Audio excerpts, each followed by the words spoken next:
Good morning.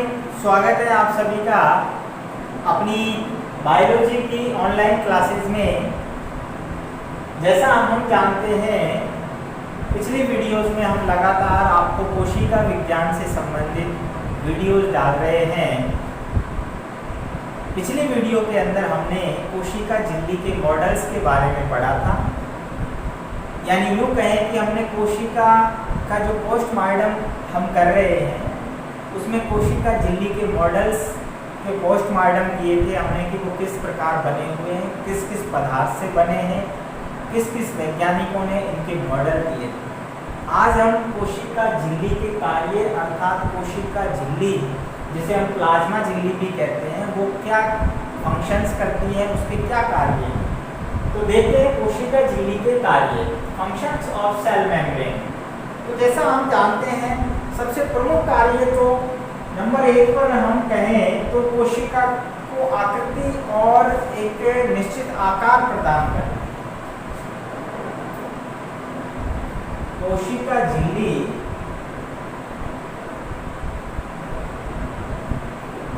कोशिका को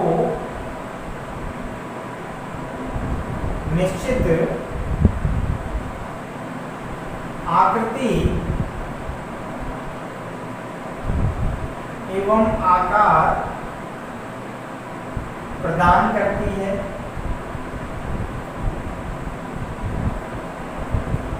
number 2 हम बात करें तो बाह्य पदार्थों से सुरक्षा करती है।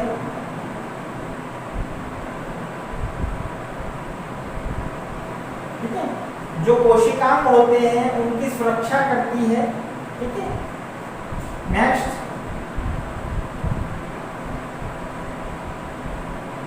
चयनात्मक पारगम्य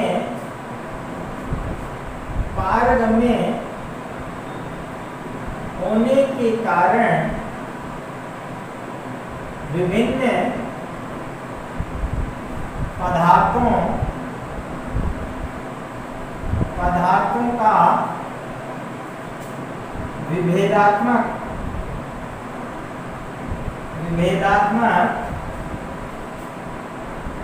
परिवहन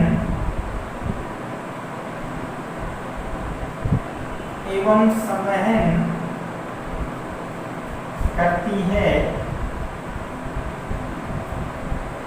नेक्स्ट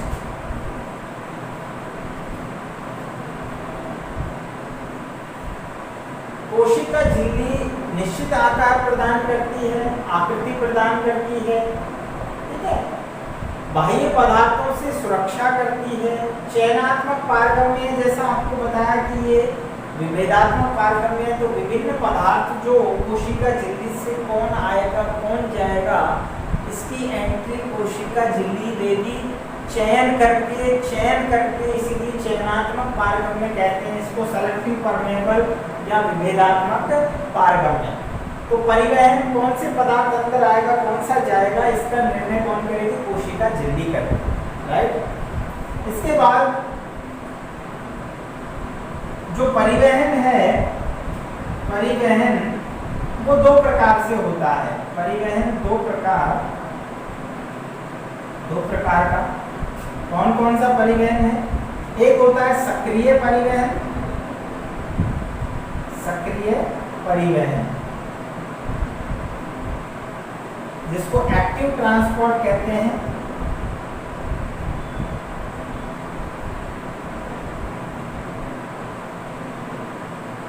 एक्टिव ट्रांसपोर्ट। जबकि दूसरा होता है निष्क्रिय परिवहन। कोशिका झिल्ली के द्वारा जो परिवहन का काम होता है वो 2 प्रकार का होता है, यानी कोशिका झिल्ली से कौन पदार्थ अंदर आ रहा है, मान लो सोडियम आयन अंदर आ रहा है, पोटेशियम आयन बाहर जा रहा है, क्लोराइड आयन, जो भी आयन से है वो किस प्रकार से परिवहन होंगे, इसका निर्णय 2 प्रकार के परिवहन के द्वारा होता है। एक होता है सक्रिय परिवहन जिसको एक्टिव ट्रांसपोर्ट कहते हैं, एक होता है passive passive transport, passive transport. अब दोनों में अंतर क्या है? सक्रिय परिवहन जो होता है, सक्रिय परिवहन में ध्यान रखना पदार्थों का परिवहन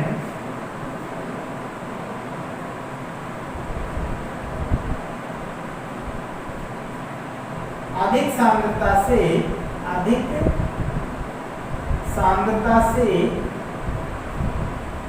कम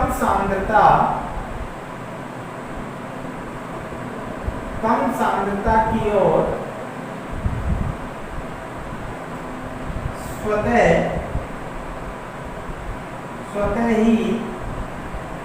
स्वतः ही होता है। इसमें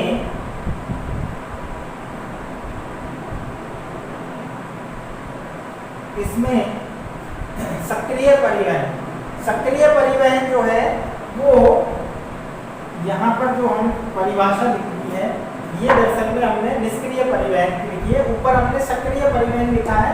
तो सक्रिय परिवहन में क्या होता है? पदार्थों का परिवहन सांद्रता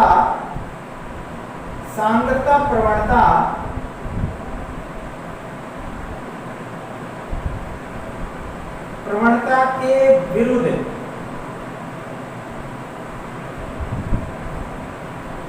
पदार्थों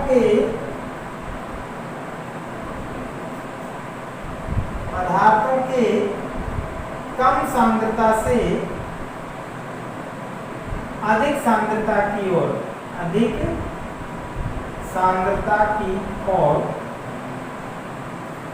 ठीक है। और इसमें ऊर्जा खर्च होती है। अब इसको आप संक्षिप्त में समझ लीजिए। जबकि दूसरा परिवहन जो है निष्क्रिय है, इसमें सांद्रता प्रवणता नियम से अधिक सांद्रता से कम सांद्रता की ओर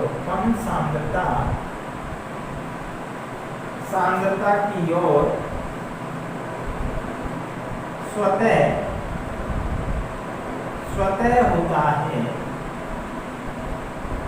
बिना ऊर्जा खर्च किए। समझिए, देखो ये तो परिभाषा हो गई, हमने पूरा डिटेल से लिख दिया है। सक्रिय परिवहन और निष्क्रिय परिवहन। देखिए सक्रिय का मतलब यहाँ पर इसलिए है कि कोशिका सक्रिय रहती है। इसमें मान लीजिए हम कह रहे हैं ये कोशिका है, तो कोशिका के अंदर मान लीजिए सोडियम आयन ज्यादा है, राइट। तो अब क्या होगा? सोडियम आयन अधिक सांद्रता कहाँ है? यहाँ पर अधिक है अंदर, तो बाहर की तरफ स्वतः ही चले जाएंगे। ये अधिक सांद्रता से कम सांद्रता की ओर जा रहे हैं। तो ये क्या हो रहा है? ये सांद्रता प्रवणता का नियम है। कौन सा नियम है ये? सांद्रता प्रवणता का। कंसंट्रेट ग्रेडियंट का रूल है कि अधिक सांद्रता से कम सांद्रता की ओर अणु अपने आप स्वतः गति करते हैं प्लाज्मा झिल्ली के माध्यम से। तो सांद्रता प्रवणता के नियम से हो रहा है। तो सांद्रता प्रवणता का नियम क्या कहता है? जिस आयनों की सांद्रता जहां ज्यादा है वहां से दूसरी तरफ अपने आप चली जाएगी, अगर बाहर ज्यादा है तो अंदर आ जाएंगे, ठीक है। तो यहाँ क्या कह रहा है? अधिक सांद्रता से कम सांद्रता की ओर स्वतः ही होता है, परिवहन स्वतः होगा और बिना ऊर्जा खर्च किए, यानी ऊर्जा की आवश्यकता नहीं है। तो कोशिका निष्क्रिय है, तो निष्क्रिय परिवहन हुआ। अब सक्रिय परिवहन में क्या होगा? यहाँ पर ये सांद्रता प्रवणता के विरुद्ध होता है, पहली बात।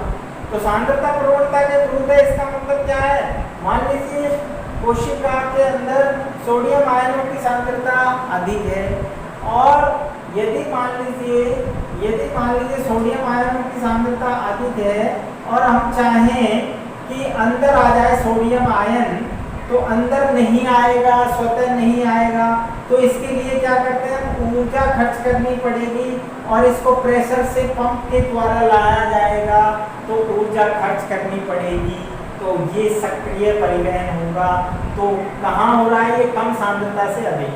तो देखिए कम सांद्रता से अधिक सांद्रता की ओर ऊर्जा खर्च करनी पड़ती है। तो ये काम भी जो है कोशिका के द्वारा, झिल्ली के द्वारा होता है। तो बात समझ में आ गई। चलिए आगे चलते हैं। एक प्रमुख कार्य जो है कोशिका झिल्ली का वो है नंबर 5, जिसमें हम कहते हैं कि कोशिका के द्वारा विभिन्न पदार्थों को अंदर लिया जाता है, जिसे अंतर्ग्रहण कहते हैं। अंतर्ग्रहण, अंतर्ग्रहण एंडोसाइटोसिस कहते हैं इसको, एंडोसाइटोसिस। एंडोसाइटोसिस कोशिका झिल्ली द्वारा पदार्थों को अंदर लेना अंतर्ग्रहण कहलाता है। अंतर्ग्रहण कहलाता है। भाई ध्यान से समझना। देखो इधर मेरी राइटिंग इतनी अच्छी नहीं है पर फिर भी समझने का प्रयास करेंगे। अंतर्ग्रहण, कोशिका झिल्ली क्या करती है? इसको हम एंडोसाइटोसिस कहते हैं। कोशिका झिल्ली द्वारा पदार्थों को अंदर लेना अंतर्ग्रहण कहलाता है। ठीक है, जैसे मान लो ये कोशिका झिल्ली है। कोशिका झिल्ली में मान लीजिए कोई भी बाहर से कोई पार्टिकल आ रहा है तो ये कोशिका झिल्ली क्या करती है? इसको अंदर ले लेती है। ठीक है, ऐसे जैसे अमीबा लेता है ना, अंदर ले लेता है। तो ये क्रिया क्या कहलाती है? अंतर्ग्रहण कहलाती है। राइट। अब अंतर्ग्रहण भी दो प्रकार का है। नंबर 1 क्या है? जिसको हम कहते हैं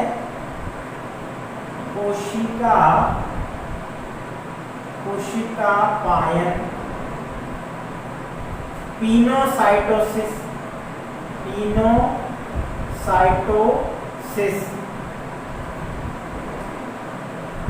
और दूसरा है कोशिका भक्षण। इसको हम कहते हैं फैगोसाइटोसिस।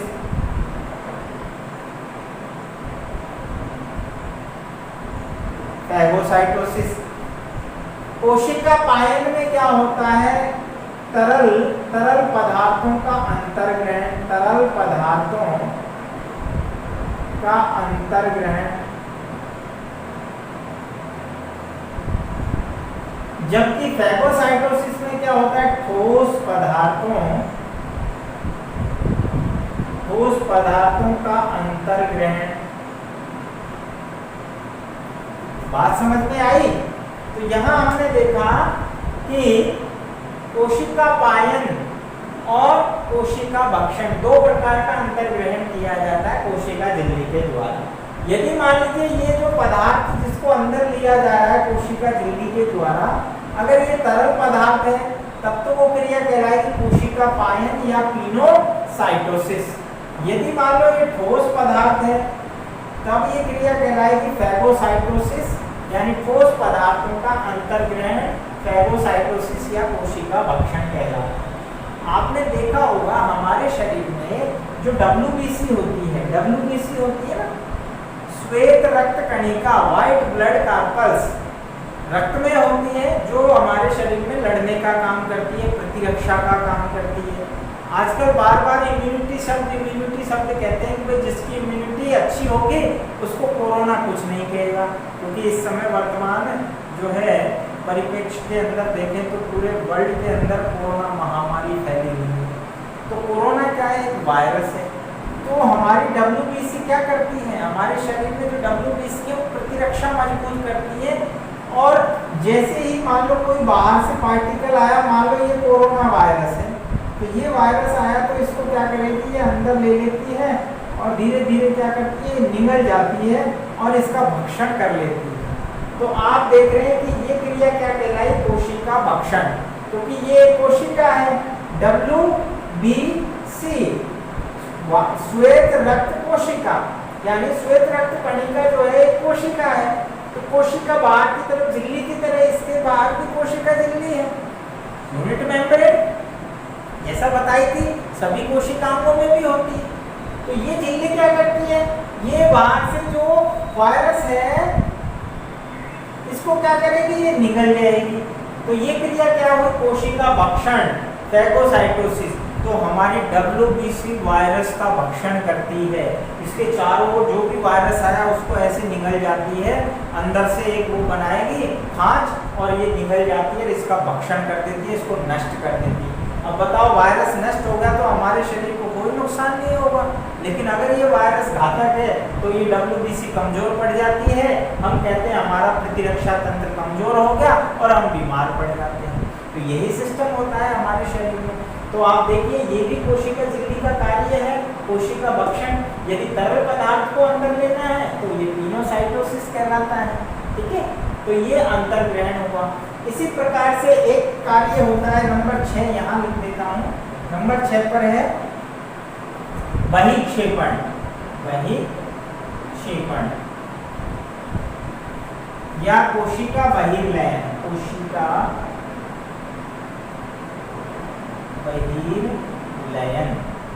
जैसे एंडोसाइटोसिस की बात की हमने, ऐसे ही एक्सोसाइटोसिस होता है।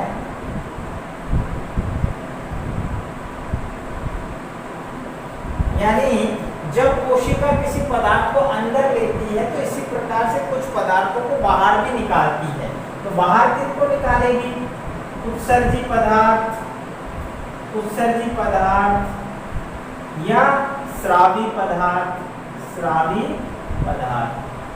तो कोशिका के अंदर कुछ स्रावी पदार्थ होते हैं, कुछ कोशिकाएं जो स्राव करती हैं, जैसे ग्रंथिल कोशिकाएं होती हैं, तो उनमें कुछ हार्मोन्स का स्राव होता है, कुछ केमिकल्स का स्राव होता है। तो इस केमिकल्स को बाहर निकालती है, कौन सी क्रिया कहलाएगी, कोशिका बहिर्लयन, एक्सोसाइटोसिस, जिसे बहिक्षेपण भी कहते हैं। और कुछ उत्सर्जी पदार्थ जो सेल्स के अंदर बनते हैं उनको बाहर निकालती है। तो यहाँ पर हमने देखा कोशिका झिल्ली के जो कार्य हैं, आज का जो हमारा वीडियो था कोशिका झिल्ली के कार्य। तो कोशिका झिल्ली कौन कौन से कार्य करती है एक बार फिर संक्षिप्त में देखते हैं। सबसे पहला कार्य, कोशिका झिल्ली कोशिका को निश्चित आकार और आकृति प्रदान करती है, राइट। दूसरा, बाह्य पदार्थों से सुरक्षा प्रदान करती है, बाहर की तरफ सुरक्षा होती है, ठीक है। तीसरा कार्य है चयनात्मक पारगम्य है, कोशिका झिल्ली चयनात्मक पारगम्य है। तो ये विभिन्न पदार्थों को विभेदात्मक परिवहन करती है, संवहन करती है, यानी कौन पदार्थ अंदर आएगा कौन बाहर जाएगा कोशिका झिल्ली से, ये कौन तय करेगी, ये कोशिका झिल्ली करेगी, चयन करेगी, ठीक है। जैसे सिक्योरिटी गार्ड होता है बाहर ऑफिसों के अंदर, तो वो चेक करता है कि किसको अंदर जाने देना है किसको नहीं देना है। तो ये काम कौन कर रहा है, सिक्योरिटी गार्ड का, ये कोशिका झिल्ली कर रही है, प्लाज्मा मेम्ब्रेन कर रही है। नेक्स्ट है परिवहन। तो परिवहन का मतलब हम जानते हैं पदार्थों का आवागमन। तो ये दो तरीके से होता है, परिवहन दो प्रकार से होगा, सक्रिय परिवहन एक्टिव ट्रांसपोर्ट और पैसिव ट्रांसपोर्ट यानी निष्क्रिय परिवहन, ठीक है। सक्रिय परिवहन में ऊर्जा खर्च करनी पड़ती है कोशिका को और ये काम सांद्रता प्रवणता के विरुद्ध होगा, जबकि निष्क्रिय परिवहन सांद्रता प्रवणता के नियम के अनुसार होगा, अधिक सांद्रता से कम सांद्रता की ओर, कोई ऊर्जा खर्च करने की जरूरत है, इसलिए कोशिका निष्क्रिय होती है। नेक्स्ट है अंतर्ग्रहण, एंडोसाइटोसिस। कोशिका में विभिन्न पदार्थों को अंदर ग्रहण करना अंतर्ग्रहण कहलाता है। दो प्रकार का होगा, यदि ठोस पदार्थों को ले रहे हैं तब तो वो कहलाएगा फैगोसाइटोसिस, कोशिका भक्षण। यदि तरल पदार्थों को ले रहे हैं तो वो कहलाएगा पिनोसाइटोसिस यानी कोशिका पायन। और सबसे अंत में है कोशिका बहिक्षेपण या बहिर्लयन। कोशिका कुछ पदार्थों को शरीर से बाहर निकालती है, अपनी झिल्ली से बाहर त्याग देती है, इसको जैसे अमीबा होता है, अमीबा का सबसे अच्छा उदाहरण हम पढ़ते हैं। अमीबा जो होता है, जैसे आपने देखा ये अमीबा है, ठीक है। अमीबा में कूटपाद होते हैं, कोशिका झिल्ली होती है और इसके अंदर यहाँ पर लाइसोसोम वगैरह खाद्य रिक्तिका सब होती है। तो ये भी तो एक सेल है, एक कोशिकीय जीव है, एक कोशिका से बना है। तो इसकी कोशिका झिल्ली भी वही प्लाज्मा झिल्ली है, सेल मेम्ब्रेन, तो ये भी कोई कार्य करती है। तो ये भी जो भोजन का अंतर ग्रहण करेगा तो ये क्या करेगा, विभिन्न पदार्थ जो आ रहे हैं खाने वाले पदार्थ को अंदर ले लेगा, फिर पचाएगा और फिर यहाँ से बाहर त्याग देगा। तो ये काम सारा झिल्ली के द्वारा ही तो हो रहा है। अरे भाई झिल्ली के द्वारा ही तो हो रहा है। इसके अलावा ये झिल्ली यहाँ पर आप देख रहे हैं कि यहाँ पर जो ऑक्सीजन और कार्बन डाइऑक्साइड के लिए आदान प्रदान का काम भी करेगी, क्योंकि अमीबा जल के अंदर रहता है, ठीक है, अमीबा जल के अंदर रहता है, तो इसमें ऑक्सीजन अंदर आएगी जल से और कार्बन डाइऑक्साइड बाहर जाएगी। तो ये किसके द्वारा हो रहा है, कोशिका झिल्ली के द्वारा हो रहा है, प्लाज्मा झिल्ली के द्वारा। तो ये सारे जो कार्य हैं वो कोशिका झिल्ली द्वारा होते हैं। तो कोशिका झिल्ली एक बहुत महत्वपूर्ण जो है रोल अदा करती है। बहुत सारे फंक्शंस हैं इसके, सारे फंक्शंस आपको बता दिए गए हैं। एक क्वेश्चन यहाँ से आपका बनता है कि कोशिका झिल्ली के कार्य क्या है। अब हम देखते हैं आज की वीडियो जो थी, पहला क्वेश्चन ठोस पदार्थों का अंतर्ग्रहण क्या कहलाता है, दूसरा क्वेश्चन है तरल पदार्थों का अंतर्ग्रहण क्या कहलाता है, और वह कौन सा कोशिका परिवहन है जिसमें ऊर्जा की आवश्यकता होती है। तो ध्यान से वीडियो को देखते रहिए।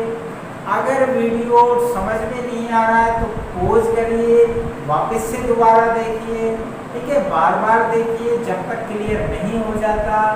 और हमें क्वेश्चंस करते रहिए कमेंट्स के अंदर। बायोलॉजी से संबंधित जो भी क्वेश्चंस होंगे आपको, मैं यहाँ पर आपके सारे क्वेश्चंस को सॉल्व करवाऊंगा। आगे के लिए कोई भी क्वेश्चन हमें नहीं छोड़ना है, चाहे वो हमारी बुक के अंदर हो, चाहे अन्य कहीं से भी कोई भी क्वेश्चन हो। तो मिलते हैं नेक्स्ट वीडियो के लिए, तब तक आप देखते रहिए हमारी लगातार वीडियो। अपने फ्रेंड्स को शेयर कीजिए जो स्टूडेंट बायोलॉजी के अंदर इंटरेस्टेड हैं, जीव विज्ञान पढ़ना चाहते हैं, आप उनको अपने वीडियो बताइए, उनको शेयर कीजिए। और अगर अच्छे लगें तो आप लगातार हमसे जुड़े रहिए। मिलते हैं नेक्स्ट वीडियो में।